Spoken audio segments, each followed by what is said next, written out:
बोलती पुस्तके. ज्यांना वाचनाचा नाद त्यांना बोलती पुस्तके घाली साद.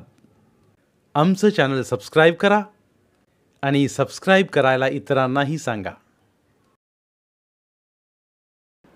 नमस्कार श्रोते मित्र हो, बोलती पुस्तके सादर करीत आहे ज्येष्ठ लेखक द स काकडे लिखित कादंबरी स्त्री जन्म, प्रकरण 3. गावातल्या वेशीजवळ मेहबूबचं स्टोर रिपेरिंग सायकल रिपेरिंगचं दुकान होतं. शेतीच्या पिकावर औषधं मारायचे पंप बिघडले तरी तो ते दुरुस्त करायचा. जीप, टॅक्सी, ट्रकची इंजिनं तो दुरुस्त करायचा. मोटरसायकल दुरुस्ती तर त्याच्या हातचा मळ होता. तो हे ज्ञान कुठून शिकून आला होता हे गावाला कळत नव्हतं. त्याची एक सेकंड हँड जीप होती, तो ती भाड्यानं द्यायचा. सर्वच रिपेरिंगची त्याच्या हातात कला होती. त्याला ही कला दाखवण्यासाठी कपभर तरी दारू नरड्याखाली टाकावी लागायची. दारूचा कप खाली झाला की मेहबूबभाईच्या हाताला वेग येई. डोकं भन्नाट चाले. पिंपलदरीच्या पाहुण्याची नवी कोर हिरो होंडा गावच्या विशीत सामने आलेल्या ट्रॅक्टरवर आदळून तिचा आरसा आणि दिवा पार फुटला होता. बाकी नुकसान काही झालं नव्हतं. पाहुण्याच्या हाताला थोडा मार बसला होता. पाहुणा मोटरसायकल घेऊन खाली पडला तेव्हा मेहबूबनंच त्याला हात देऊन उठवलं होतं. पाहुणा रात्रीच्या पार्टीनं रंगलेला होता. ती त्याची धुंदी ट्रॅक्टरच्या धडकेनं उतरवली होती. आम्ही दूध डेअरीचं चेअरमन आहोत पिंपळदरीचं. तो दूध डेअरीचं दूध पिके गाडी चलाने का? तुम तो पार देशी दारूच्या दुकान मालकागत बेवडा लगा के गाडी चलावताय. मेहबूबनं पाहुण्याला त्याचं खरं ते सांगितलं. आम्ही बेवडा पितोय? घ्या आमच्या तोंडाचा वास. हम क्यों तुमच्या तोंडाचा वास लेणार? तुम कौन हमारे? का आम्ही तुम्हाला बेवडे वाटतो ना? तुम बेवड़े है कि नाय ते तुझे ज़्यादा मालूम. मैं तो बेवड्या का बाप है ये बोल देता. काय म्हणता? म्हणजे तुमचा पोरगा दारू पितो का काय? आईला तुम्हाला मानलं आम्ही. आम्हाला मानलं तुम्ही? क्यों? तुम्ही बेवडा न पिता बेवड्याचे बाप झालात. तुम्हारा बाप है मैं बाप. काय? तुम्ही मुझे मेरे लडक्यासारखेच बघा. म्हणजे तुमच्या तोंडाचा बास आता है मुझे. तुम्हाला बोला मैं की बेवड्या का बाप हूँ मैं. चंद्ररावाला त्याला काय बोलावं हे कळच ना. त्यात मेहबूबच्या अंगावर मेकॅनिकचे मळके कपडे होते. इस गाव में किसके पास चला तू? सरपंचाच्या वस्तीजवळ. वहाँ किसके घरी? सईबाई वाघ, त्यांच्या पोरीचं लगीन झालं बघा 15 दिवसापूर्वी. म्हणजे ती मोना का? हा हा, तिचं आम्ही थोरलं भाऊजी. तो हमारे गाव की चांगली पोर बेवडे के घर में पडली म्हणायची. मेहबूबनं पाहुण्याला सुनवलंच. ए ए फिटर, ए साले चुप बैठना नाही तो लंबा करेगा. मेहबूबनं सरळ आपल्या दुकानातला मोठा पाना उचलून त्याला आवाज दिला. आमची गाडी रिपेअर करून दे. गाडीचा आरसा लाईटची काच लावून ठेव. म्हणजे आमच्या पाण्याची बात समज गई. ज्यादा आवाज नाही करना. घ्या. आम्ही चेअरमन आहोत. तू चेअरमन होगा तो तेरे गाव में, मेरे गाव में तू बेवडा. ऐसे बहुत चेअरमन माझ्याकडेच येतात रिपेअर व्हायला. उसकी हवा गई तो मैच सबको हवा भरता हो. मेहबूब दारूचा कप तोंडाला लावून बोलला. किती वाजता येऊ गाडी न्यायला? तुम जाओ अभी. 2 तासाने गाडी लेके मैं जाएगा सरपंचाच्या वस्तीवर. क्या? तुम्हाला घर माहीत आहे ना? नक्की? मैं आया नहीं तो गाडी लेने आ जाना. मला ओळखलं ना तुम्ही? कब्बर पेट्रोल डालू का तुमच्या टाकीत? नको नको, आम्ही मुराळी म्हणून आलोय. त्या मामीबाई काय म्हणतील? मोना काय म्हणेल? म्हणजे थोड़ी अक्कल है तुम्हारे खोपड़ी में। तुम ये उमराज रोड से सीधा निकलो, पिंपळेश्वर का मंदिर पहिला है, सरपंच की बस्ती बाद में लगेगी। बरं, निघतो आम्ही। जाते समय एक शानपणा करो। काय करू? हॉटेल में 2 सोडा बाटली मारो, म्हणजे तुमच्या तोंडाची दारू जाईल। नशा भी उतरेगी रात की। तोंडाचा वास जायला पान खातो की। सोडा मारो म्हणजे नशा कम होगे। सुनो, नाहीतर तुमच्या नरड्यात आम्हाला सोडाची बाटली लगाने पडेगी। तुम्ही सांगाल तसं। सईबाई सज्जन है, मोना भी वैशीच लड़की है। त्यांच्या घरी खानदानी वागा, इज्जती से बात करो। काय? आमची गाडी घेऊन याल ना तुम्ही? हां हां, तुम्ही आमचे बेवडे मेहमान। तुमचं काम करू की आम्ही? निकलो तुम, छूट जाओ। पायी गेलो तर किती टाईम लागेल? हात में घडी आहे ना? हां हां, ही बघा, चांगली 1000 रुपयांची आहे। तो सईबाई के घर पहुंचने के बाद घड़ी में टाइम देखना। चलने को कितना टाइम लगा ये तुझे समझेगा। मेहबूबने दारूचा दुसरा कप तोंडाला लावला। त्याला दात काढत म्हणलं, आपली हिरो होंडा तशी स्टार्ट होणारी आहे, स्पीडनं चालणारी आहे, पण पुढनं आरसा फुटलेला, लाईटची काच गेलेली, पाहुणा दारू बिरू पिऊन कुठेतरी पडलेला दिसतोय, हा ते संशय घेणार? त्यापेक्षा पायानं निघालेलं बरं। पाहुणा बडबडला, म्हणूनच हिरो होंडासारखी भन्नाट गाडी असून बी चंद्ररावाला त्या गावातनं उंबरज रोडनं पायी पायी यावं लागलं होतं। उंबरज रोडनं येताना मोहनानं त्याला पाहिलं तेव्हा आईलाच बोलली होती, आहे आहे, माझ्यावाला मुराळी येतोय समुखच्या उंबरज वाटतं। त्या मुराळ्यानं मोहनाचा समदाच मूड घालवला होता। तिनं बी त्याच्या संगती नांदाय जाणार नाही म्हणून त्याला सुनवलं होतं। तो बी हट्टाला पोचला होता। तिला उडून नेण्याची परवानगी तिच्या आईनं त्याला दिली होती, त्यामुळे तो बी गुरबीत होता। मोहना, पाहुण्याला जेवणाचं ताट वाढ, तिची आई बोलली। पाहुण्याकडे पाहायची तिची इच्छा नव्हती। पाय आपटतच तिनं आपली नाराजी व्यक्त केली। मामी बाय, तुम्हीच जेवाय वाढा। चंद्ररावाला भूक लागली होती। रातभर दारू डोसल्यानं पोटात आग पडली होती। मेहबूबच्या सूचनेप्रमाणे त्यानं सोड्याच्या 2 बाटल्या घशाखाली रिचवल्यानं दारूची नशा बरीच उतरली होती। चहानं काही बरं वाटणार नव्हतं, पोटात ढवळल्या गद वाटणार होतं। त्यापेक्षा लस्सी मारलेली बरी म्हणून त्यानं तशी ती मागितली होती। तुमचं नाव सईबाई ना? होय। तुमच्या गावातला तो विशेजवळचा फिटर आहे बघा, त्यानं तुमचं नाव सांगितलं। त्यांच्याकडे तुम्ही का गेला होता? मोटारसायकल त्याच्याकडे ठेवली की रिपेरिंगला। त्या फिटरचं नाव मेहबूबा, त्याच्या जात असते मी स्टोन नीट करायला। लई इबलीस दिसते बेन। नाही व, चांगला आहे तो। तुम्हाला काही भलतं सलतं बोलला का तो? कप्पात दारू पित होता, पण दारू पिऊनच चांगलं काम करतोय। दारू प्याय मिळाली नाही की तो बेसूद पडतोय, दारू पिला की तो सुधीवर येतोय। चांगलाच बेवडा दिसतोय तो। डॉक्टरनं सलाईन लावल्या ग, त्याला थेंब थेंब दारू पाहिजे असते। कामाला लई फंटर आहे तो। मिलिटरीचा रणगाडा बिघडला तरी बी तो दुरुस्त केल्या बगैर राहायचा नाही, एवढा चांगला कलाकार आहे तो। त्या मेहबूबबद्दल आता आणखी कुराण पडून काही होणार नव्हतं। तो चांगलाच म्हणल्यावर त्याच्याविषयी वाईट बोलून उपयोग नव्हता। सईबाईने चंद्ररावाला हात धुण्यासाठी भगोलं पुढं ठेवलं, पाण्याचा तांब्या बाजूला ठेवला। तुमच्या घरात नाणे असेल की? चंद्ररावच तो, त्याला नको ती चौकशी हवी असायची। नाणे हाय की, पर ते आतल्या दालनात हाय।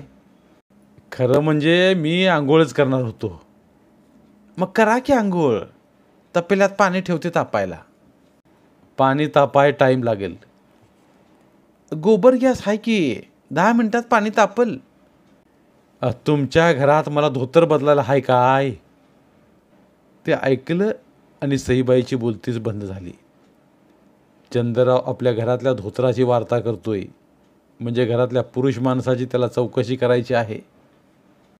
धोतर आहे की, अडायचं नाही तुमचं. धोतर नसलं तर मी काय लुगडं बी बदलून आंघोळ करणारा बाप्या आहे हे सांगायला बी तो लाजणारा गडी नव्हता. पण तो अंदाज पाहून खडं टाकणारा होता. मग असं करा, तुमच्या मोहनाला आवाज द्या, गॅसवर पाण्याचं तपेलं तापाय ठेवा. चंद्रराव चांगला कडक पाण्यानं आंघोळ करणार म्हणावं. जेवण आधी करणार की आंघोळी केल्यावर? मामीबाई, आता गरम जे असेल ते आम्ही करणार. आम्हाला गरम गरम लय आवडते बघा. कॉलेजच्या पहिल्या वर्षापर्यंत मजल मारणाऱ्या मोहनाला चंद्ररावची ती फाजील भाषा कळत होती. आपली आई बी तशी साधी भोळी नाही, पण ती त्याला का आडवं बोलत नाही हेच तिला कळेना. तुम्ही पहिलं जेवणच करा, जेवण गरम आहे. तर मग आम्ही पहिलं ताटावर बसतो आणि मग आंघोळीच्या पाटावर बसू. हात धुवा बघवल्यात. न्हाणीत पाण्याचा नळ असेल की? हां, पाण्याचा नळ आहे की. गेल्याच महिन्यात लिफ्ट इरिगेशनचं काम झालं बघा. घराजवळूनच पाईपलाईन गेली, घेतला घरात नळ जोडून. त्यामुळं पाण्याची सोय झाली बघा. मग मी भगवल्यात कायला हात धू? नळाखालीच हातपाय तोंड असं समजत होतो की. न्हाणी आतल्या दालनात होती. आतल्या दालनात मोहना गॅसवर स्वयंपाक करीत होती. स्वयंपाक करताना त्याचा चंद्ररावाच्या बोलण्याकडे कान होता. चंद्रराव आतल्या दालनात येणार. गॅसच्या शेगडीजवळच न्हाणी होती. त्या न्हाणीत तो हात पाय तोंड धुवायला येणार तर तो आपलं काम नीट करणार नाही. तो आपल्याकडे डोळं फाडून पाहत बसणार, बोलण्याचा प्रयत्न करणार. त्याला आपण टाळायला बघतोय, आता हा अंगझट यायला बघतोय. मला टावेल द्या बघू. टावेल? बाप्या माणसाचा टावेल नाही आमच्याकडं, आम्ही दोघीच घरात. सईबाई बोलली. तुमची मोहना कालेला जाणारी टावेल वापरत असेल की आंघोळीला, तिचा टावेल देवा की. मोहनाला डिवचण्यासाठी तो बोलला. बरं, तुम्ही आंघोळीला तरी जावा. मामीबाई, तुम्ही भंजाळा का काय? पहिलं म्हणता जेवा, आता म्हणताय आंघोळीला जावा. खरं आहे तुमचं, मी भंजाळीच. तुम्ही हातपाय धुवाय जावा न्हाणीत, तुम्हाला मोहनाचा टावेल देते. बरं, तुम्ही म्हणाल तसं. चंद्ररावानं अंगातलं जॅकेट पुन्हा काढलं, अंगातलं नेहरू शर्ट बी काढलं. आतमध्ये तेवढी कोपरी राहिली, ती बी काढून उघडं व्हावं का काय, म्हणजे जेवल्यावर लगे आंघोळ कराय. बरं, पण स्टेप बाय स्टेप चालाय पाहिजे, एकदम उडी मारणं ठीक नाही. अंगातल्या कोपरीखाली धोतर होतं, ते त्यानं पार गुडघ्यापर्यंत वर घेतलं. मग तो तसाच आतल्या दालनाकडे जायला लागला. तशी साईबाई बोलली. सावकाशीनं न्हाणीत जावा. तुमच्या न्हाणीतली फरशी निसरडी आहे काय? तसं नाही. चंद्ररावाला सईबाईशी जादा बोलण्यात काही मतलब नव्हता. त्याला आतल्या दालनात गॅसवर स्वयंपाक करणाऱ्या मोहनाशी मतलब होता. ती त्याला टाळून आतल्या दालनात पळाली होती. तिचा पाठलाग करण्यासाठी तो भगोल्यात हात धुण्याचं सोडून हातपाय तोंड धुण्यासाठी मुद्दाम न्हाणीकडे आला. पण आतल्या दालनात मोहना नव्हतीच. ती मागचं दार उघडून बाहेर पडली होती. मागच्या बाजूनं दार आहे हे चंद्ररावानं पाहिलं. त्याला खजील झाल्यागत वाटलं. ही मोहना आपल्या हाती लागणारी दिसत नाही. मनातल्या मनात तो चढपाडला. नाणीतल्या नळाखाली नुसता हात धुवून तो तसाच बाहेरच्या दालनात आला. आपल्या धोतरालाच त्यानं हात पुसला. मग तसा सतरंजीवर बसला. जेवायला बसा. जेवण तयार आहे काय? मोहना स्वयंपाकाला बसली की स्वयंपाक संपत आला असेल. ती कुठं आहे आत? गॅस तर बंद केला आहे. काय? बघा की तुम्ही, खरं खोटं ठरवण्यासाठी तो बोलला. सईबाई आतल्या दालनाकडे आली. मोहना गॅसवर पितळीची कढई ठेवून तिच्यात गोड तेल ओतत होती. चंद्रराव आत आला तेव्हा ह्या मागच्या दारानं मोहना बाहेर सटकली असणार. तो बाहेरच्या दालनात गेल्यावर ती आत आली असणार. तिला त्याबाबत छेडून काय उपयोग? मोहना, आटपला काय ग स्वयंपाक? सईबाई समजवतीत होती. तू वाढ जेवायला, मी भजी करते की बटाट्याने कांद्याची. स्वयंपाकाचा मक्ता तिनं आपल्याकडे घेतला. दोघा मायलिकींचा आवाज चंद्ररावनं ऐकला. त्यानं ओळखलं. आपण आतल्या दालनातनं बाहेरच्या दालनात आल्यावर मागच्या दरवाजाबाहेर पडलेली मोहना पुन्हा आत आली आहे. सईबाईनं जेवणाचं ताट जाग्यावरच भरलं. मोहनानंच तिला सांगितलं, लई लाड करू नको ह्या थोरल्याचं, त्याला लायकीचा दिसत नाही त्यो. असं कसं बोलतीस? या घराला तू मुराळी म्हणून आलाय का आंघोळ करा आलाय? त्यांनी सांगितले की रातच्याला ते हॉटेलात राहिले. हॉटेलात आंघोळीला बाथरूम असते की. तिथं त्यांची कपडं नव्हती, मग इथं काय कपडं आहे ते? मुर्दा माझा टावेल मागतोय त्याचं घाणेरडं शरीर पुसायला. असं काय बोलतीस? तू त्यांच्या धाकट्या भावाची बायको आहेस. माझ्या नवऱ्यानं माझा टावेल वापरणं वेगळं आणि ह्यानं वापरणं वेगळं. याचा हक नाही माझ्या कोणत्याच वस्तूवर. काय बोलते मी? तिची आई तिचं बोलणं ऐकून अडचणीतच सापडली. थोरल्याला वाकडं बोलून तिला जमणार नव्हतं. तो घरातला कर्ता पुरुष, घरात त्याचं राज. त्याला दुखावणं ठीक नव्हतं. त्याला दुखावणं धोक्याचं होतं. घेतला टावेल आंघोळीला तर काय बिघाडतं? नाही घेतला तर काय होणार आहे? बोल.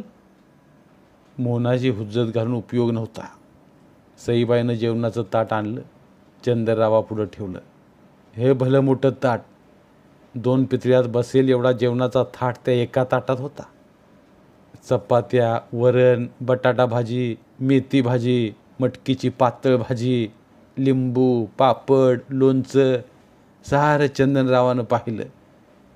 त्याला त्यात बटाटानं कांद्याची भाजी दिसली नाहीत ते त्यानं बोलून दाखवलं. तुम्हाला वास येतोय ना वा बटाटा कांदा भजी तळण्याचा? मोना हुशार दिसते. तिला कसं माहीत की मला जेवणाला कांदा बटाटा भाजी आवडत्यात? चंद्ररावाला भूक लागली होती. रात्री हॉटेलात विस्की ब्रँडीच्या हाणामारीनं त्याला नशा चढली होती. ताटातल्या जेवणाचा घास तोंडाकडे जात नव्हता. फ्राय कोंबडीची टांग हातात उचलता येत नव्हती. खुर्चीतनं त्याला उठता बी येईना. तेव्हा त्याला 2-3 वेटरनं उचललं आणि त्याच्या खोलीत त्याला बेडवर फेकलं. सकाळी उठल्यावर बी त्याचं डोकं जड जड होतं. बैदा आमलेट पाव खाऊन त्यानं पाण्याचा ग्लास ओटाला लावला तेव्हा त्याला काहीशी हुशारी वाटली होती. मेहबूबच्या 2 सोड्यानं त्याची नशा बरीच उतरली होती. भूक बी चांगलीच लागली होती. मामी बाय, बोला. घरात अंडी असतील ना वा? अंडी? आमच्या घरात अंड्यांचं नाव काढू नका. आम्ही आळंदी पंढरीचं वारकरी. गळ्यात माळ आहे माझ्या तुळशीची. काय? म्हणजे तुम्हाला काहीच माहीत नाही? मोहनाच्या बापाला पंढरीच्या विठोबाचं वेड. तो चांगला प्रवचनकार. आळंदी पंढरपूरला तो नेहमीच जायचा. आषाढी कार्तिकीला तो आळंदी पंढरपूरला मुक्काम करायचा. ज्ञानोबा मारुती तुकारामाच्या जयघोषानं स्वतःला विसरून जायचा. मोहना मॅट्रिक पास झाल्यावर तो 4 धाम करायला गेला. तो पुन्हा घरी आलाच नाही. पोलीस ठाण्यात त्याच्या हरवल्याची तक्रार केली. पेपरला तशी जाहिरात दिली. काशी प्रयागच्या पोस्टाच्या स्टॅम्पची 2 पत्रं आली. तेव्हा सईबाईनं भावाला ती पत्र दाखवली. उत्साहानं सईबाई स्वतः आपल्या मोठ्या भावाला घेऊन काशी प्रयागला गेली. तिथली मंदिरं, धर्मशाळा पाहिल्या, पण त्याचा पत्ता काही लागला नाही. पत्रामध्ये त्यानं संसार सोडल्याचं लिहिलं होतं. संसारातली त्याची रुची गेली होती. सईबाईनं त्याचा शोध घेऊ नये मोहनाला चांगलं शिक्षण देऊन तिला संसार मार्गाला लावण्याचा उपदेश मात्र त्यानं केला होता. सईबाईनं आपल्या नवऱ्याची ती 2 पत्र फार जपून ठेवली होती. तीच त्याची आठवण तिच्याजवळ होती. सईबाईच्या गळ्यात तुळशीची माळ होती, तशी मोहनाच्या पण गळ्यात तुळशीची माळ होती. मोहनाला बापाचा अभिमान होता. बाप गोड गळ्यानं अभंग ओव्या गायचा तेव्हा ती जवळ बसून ते ऐकायची. त्यांच्या संगती ती पंढरपूर आळंदी करून आली होती. संत तुकारामांच्या अभंगाच्या वह्या ज्या इंद्रायणीच्या डोहातनं वरती आल्या तिथं बी ती गेली होती. भक्तिभावानं तिथं डोकं टेकून आली होती. मोहना, तू अभंग ओव्यात जादा पडू नकोस. तू आपला अभ्यास कर, शिक्षण घे, ज्ञानवंत हो. मी का अभंग ओव्यात पडू नको? मला बी ते आवडत्यात. मला बी तुमच्या संगती टाळ वाजवताना नाचावंसं वाटतंय. विठुरायाच्या नामात बुडावंसं वाटतंय. तू पोर जातीची, स्त्री जन्म तुझा. मग काय झालं? ज्ञानोबा माऊलीची बहीण मुक्ता हे बी बाई जातीचीच होती ना. ती समधी दैवी माणसं. आपलं पाय मातीचं. आपलं पाय मातीचं म्हणजे काय? तू मोठी झाली की तुला हे आपसूक कळेल. माणूस जसा जसा मोठा होत जातो तसं तसं त्याला ज्ञान मिळत जातं. तो मग शहाणा होत जातो. आपला बाप एवढा शहाणा ज्ञानी. तो आळंदी पंढरपूर करून घरी यायचा. शेतीच्या कामाला लागायचा. शेती चांगली पिकवायचा. हे सारं करताना त्याच्या तोंडात देवाचं नाव असायचं. चारीधाम करायचं त्याच्या डोक्यात आलं आणि मग तो गायबच झाला. त्याचा शोध काही लागला नाही. तो बी घरी आला नाही. सईबाई, तुमचं मालक तरुणपणी पळालं म्हणायचं. भरल्या ताटावर ताव मारता मारता चंद्रराव बोलला. खरं सांगायचं तर ते लग्नाला तयारच नव्हतं. काय? माझ्यासाठी आई बाप त्यांना बघायला गेलं होतं तर ते विठोबाच्या मंदिरात मूर्तीमागे लपून बसले होते. तुमचे मालक लबाड म्हणायचे. लबाड कसं म्हणता त्यांना तुम्ही? लग्न करायचं नाही म्हणून मंदिरात लपायचं, मग मात्र कपाळाला मुंडावळ्या बांधून लगीन करायचं. हा लबाडपणा नाही तर काय? त्यांनी लग्नातून पळून जाऊ नये म्हणून त्यांच्या आईनं त्यांना शपथ घातली. आईवर त्यांचा तो लोभ होता. आईसाठी त्यांनी लगीन केलं. त्यामुळं तरी तुम्हाला चांगला नवरा मिळाला. नाहीतर तुम्ही अशाच बेगम राहिल्या असत्या. चंद्ररावांना जीभ उचलून टाळायला लावली. मोहनाला त्याचं बोलणं खटकलं. आई चंद्ररावाचा लेकीचा मुराळी म्हणून मान राखते आणि तो काही बाई बरळतोय. असल्या बोलण्यापासून रोकायला पाहिजे. मोहनानं कांदे भजीची पितळी आणली, ती आईच्या हातात दिली. मग ती तशीच उभी राहिली. चंद्ररावच्या ताटाकडे तिनं पाहिलं. बकासुरा घेत तो जेवत होता. त्यानं 8 चपात्यांचा मुर्दा पाडला होता. समध्या भाज्या त्यानं संपवत आणल्या होत्या. चांगलं 3 पापड, लोणच्याच्या मोठ्या 5 खापा खाल्ल्या होत्या. त्याचं सारखं हे वाढ ते वाढ ऐकून ऐकून सईबाईनं त्याच्या पुढं चपात्याचं टोपलंच ठेवलं. भाज्यांची भगोली बी पुढं ठेवली. तुमच्या चपात्या संपल्या? टोपल्यातली शेवटची 10वी चपाती घेतो बोलला. बाजरीच्या भाकऱ्या आहेत, त्या चालतील काय? काय चपाती करा सांगू मोहनाला? भात भरपूर घातलाय ना. हा, मोठा टोप भरून भात घातलाय. भाताचा टोप ठेवा माझ्या पुढं, म्हणजे तुम्हाला भात सारखा सारखा वाढाय नको. मोहनानं आज जाऊन भाताचा टोप पाहिला. आईनं ती मागणं जेवणार होती. त्या दोघींना भात राहणार नव्हता हे उघड होतं. त्यात वरणाचं भगोलं बरंच खाली गेलं होतं. ते पण आता सफा होणार होतं. त्यांना दूध दही खावं लागणार होतं. लोणचं पापडाला कोरड्यात समजून जेवावं लागणार होतं. मामीबाई, आम्ही मोठ्या घरचं. आमचा आहार बी तसाच मोठा बघा. मला एकट्याला अंड्याच्या 6 पोळ्या लागतात. 5 चपात्या सांगते सकाळी. दुपारच्याला एक अख्खी कोंबडी, ती बी अंड्यावर आलेली. आपली आई माळकरी, आपण बी शाकाहारी, हे ह्याला माहीत असून बी हा असा कसा अंडी कोंबडीचा विषय काढतोय. तुम्ही कोणचं मटण खाता? म्हणजे तुम्ही बोललाई तर नाही ना? बोललाई? ही काय भानगड? सईबाई बोलली. म्हणजे बोकडाचं मटण जे खात नाहीत ते फक्त मेंढीचं मटण खातात, ते बोललाई. बोललाई हा देव आहे बघा. या देवाच्या भक्तानं बोकडाचं मटण खायचं नाही. ते जर खाल्लं तर अंगावर डाग पडतात, फोड येतात. आमच्या घरात मीच एकटा बोकडनी मेंढी खाणारा, बाकी दोघे भाऊ लईच ब्राह्मण आहे ती खाण्याच्या बाबतीत. सईबाईंना त्याचं ते बोलणं आवडणारच नव्हतं. कान पाडूनच ती ते ऐकत होती. मधून मधून फक्त डोकं हलवत होती. बाहेर जीप येऊन थांबली तेव्हा मोहना घराबाहेर आली. जीपमधून ड्रायव्हर सीटवरनं सुब्बाराव उतरला. त्याला पाहताच मोहनाच्या चेहऱ्याचा दुर्मुखलेपणा पार उडाला. तिच्याजवळ जाऊन त्याचा हात हातात घ्यावं आणि एक गिरकी मारावी असं तिला झालं. आये आये, उत्साहानं हाका मारीतच ती घरात आली. काय ग, कोण आलं? तूच बघ की, मी कायला बोलू? पदराचा बोळा तोंडाला लावत ती लाजत लाजत बोलली. सईबाईनं अंदाज बांधला, सुब्बारावच आला असणार, त्याशिवाय मोहना एवढी लाजणार नाही. सईबाई उठली तो दारात सुब्बाराव.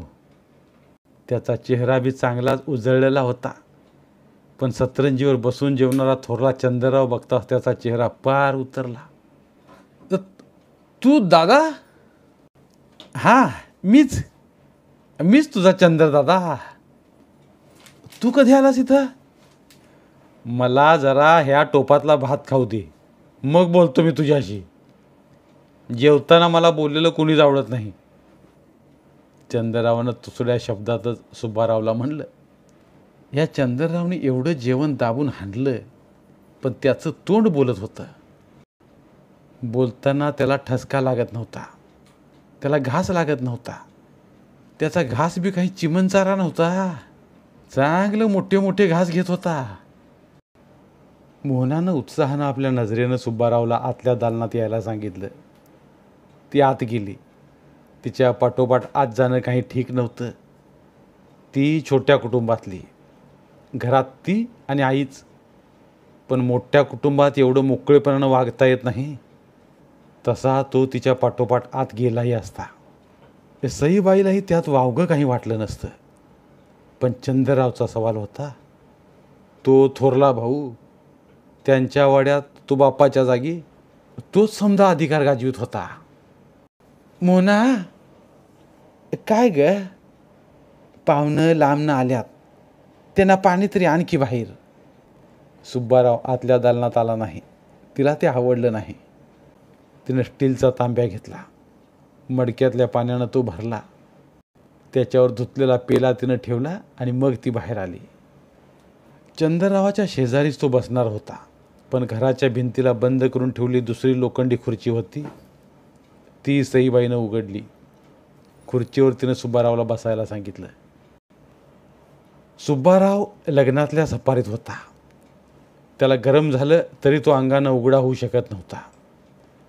चंद्रराव मात्र अंगातल्या कोपरीवर होता. जॅकेट शर्ट काढून तो पार घरच्या गत बसला होता. सुब्बारावला चंद्ररावाचं ते अंगातल्या फक्त कोपरीवर राहणं आवडलं नाही. आपण इथं पाहुणे म्हणून आलोत, पाहुण्याचा आब आपण ठेवाय नको. सुब्बाराव आला म्हणून चंद्ररावाच्या जेवणावर काही परिणाम झाला नाही.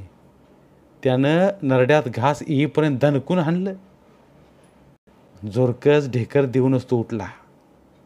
उभं राहून मग तो बोलला. मोहना, पानाचा डबा दे मला. मोहनानं आपल्या आईकडं पाहिलं. तिची आई चंद्ररावला बोलली. आमच्या घरात पान खाणारं कोणी नाही, पानाचा डबा ठेवत नाही आम्ही. तंबाखू असेल तर ती द्या. आम्ही तंबाखू खात नाही.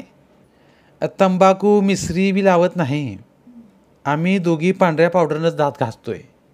मामी बाय, तुम्ही दोघी दात कशानं घासता हे आम्ही विचारलं का? आपल्या थोरल्याच्या बोलण्यातला उगीरपणा सुब्बारावला माहीत होता, पण त्याला तिथं थोपवायचं कसं?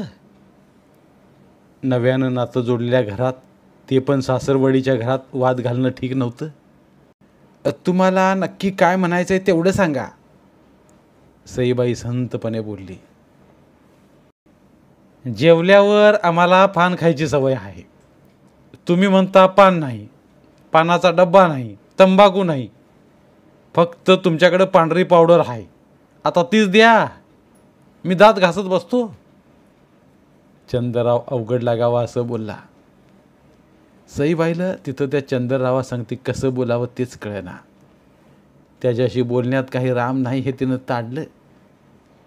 मोहनानं त्याला लगेच ओळखलं ते बरं केलं असं तिला वाटलं.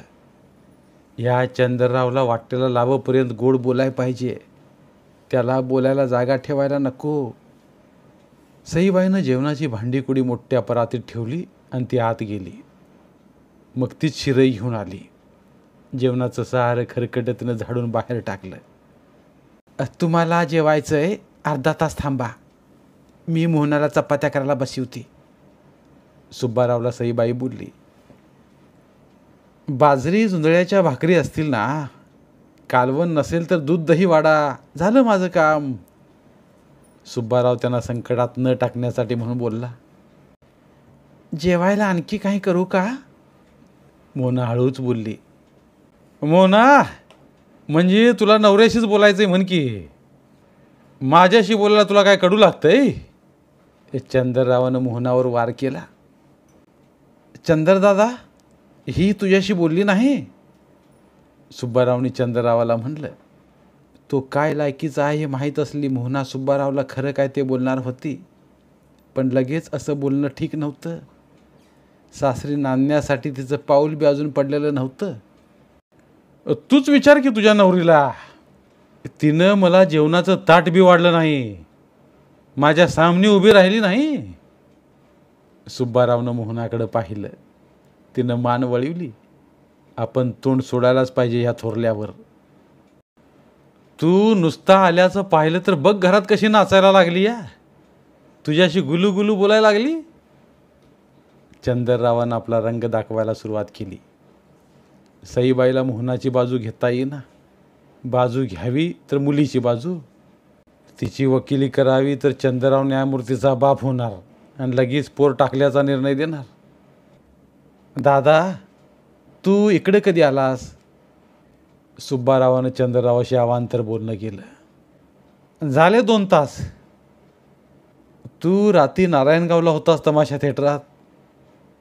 कोणी सांगितलं हे? आत्ताच मी आळ्या फाट्यावरनं येतोय. तिथं पांडुरंगमुळे तमाशा फडामधला नाच्या भेटला होता. कोण नाच्या? त्याचं नाव? आपल्याच गावचा वसंत्या. काय बोलला तो? तू म्हण तमाशा सुटल्यावर हॉटेलात मुक्कामाला होतास. हा, होतो की. आणखी पुढचं काही बोलला का? तो जे बोलला ते तुला सांगून उपयोगी नाही दादा. मला फोन तरी करायचा होता तिथनं. मी कशाला आलो असतो इकडं मुराळी म्हणून. नाच्या वसंता सांगतोय तू दारूच्या नशेत धुंद होऊन पडला होतास म्हणा. तुला फोन बी करता येणं जमणार नव्हतं. ते ऐकलं आणि चंद्ररावानं आपल्या अंगातल्या कोपरीवर शर्ट घातलं, शर्टवर जॅकेट घातलं. त्यानं सुब्बारावला म्हणलं, जीपची चावी दे. तू जीप घेऊन निघतो काय? माझं काम आहे जरा ह्या गावात, जाऊन येतो. आपली हिरो होंडा दिसत नाही ती, त्यासाठीच गावात चाललोय जीप घेऊन, तो बोलला. सुब्बारावनं हिरो होंडाचं काही विचारायला नको म्हणून चंद्रराव जीपकडे गेला. त्यानं लगेच दरवाजा उघडला. चावी लावत त्यानं व्हीलवर हात ठेवून लगेच जीप स्टार्ट केली.